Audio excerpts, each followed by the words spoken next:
Salut, c'est Hadès. On dit que l'heure est dépassée. Un vestige, une relique pour paranoïaque et survivaliste en mal de cave fortifiée. Mais si c'était tout l'inverse?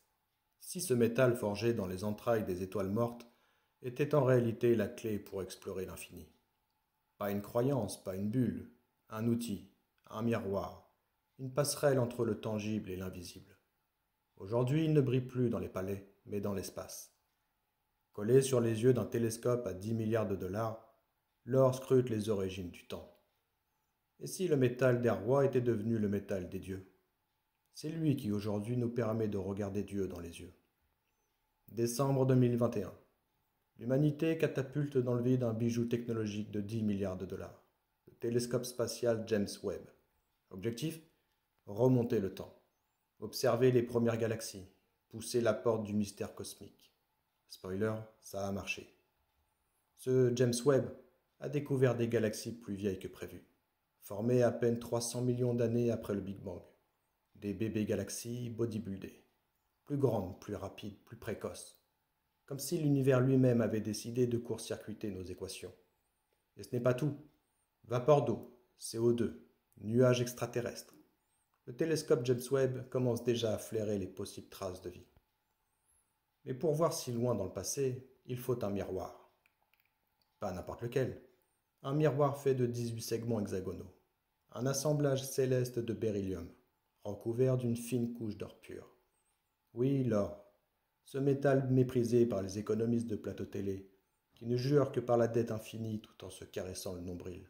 Ce métal inutile, mais paraît-il. L'or, c'est un des meilleurs réflecteurs de lumière infrarouge que la nature ait inventé. Et dans l'infrarouge, c'est là que le passé de l'univers se cache. Sans cette fine couche d'or pur, collée sur les miroirs, pas de magie, pas de lumière, pas d'image. L'univers resterait muet. L'or, lui, le fait parler. Ce n'est pas un cas isolé.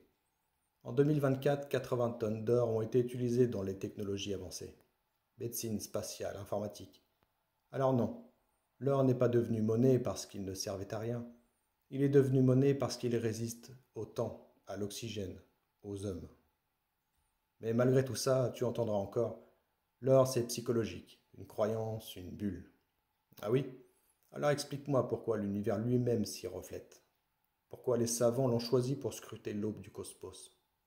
Pourquoi au XXIe siècle la technologie de demain s'écrit encore en lettres précieuses. L'or ce n'est pas juste un refuge pour les riches, c'est un miroir de civilisation. Un pont entre les alchimistes d'hier et les astrophysiciens d'aujourd'hui. Entre l'orfèvre et l'explorateur spatial. L'or retourne dans les étoiles, il revient là d'où il vient, des entrailles d'une supernova. Tu veux savoir d'où tu viens? Regarde dans l'or.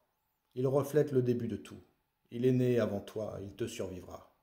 Et pendant que certains le méprisent sur Terre, lui continue de percer les mystères de l'univers. Et si, en fin de compte, l'or n'était pas qu'un métal, mais une mémoire, une lumière fossile, un éclat d'éternité figé dans la matière. Il traverse les âges, les crises, les civilisations, les temples babyloniens aux circuits imprimés, des coffres de rois aux lentilles de satellites. En conclusion, on l'a dit inutile, dépassé, archaïque. Mais c'est lui qui capte l'invisible, lui qui reflète les galaxies oubliées, lui qui nous relie dans un même souffle aux premières secondes de l'univers. Alors, la prochaine fois qu'on te dit que l'or ne vaut rien, dis-toi que même le cosmos le choisit pour se raconter. Quand l'or regarde les étoiles, c'est l'humanité qui voit clair.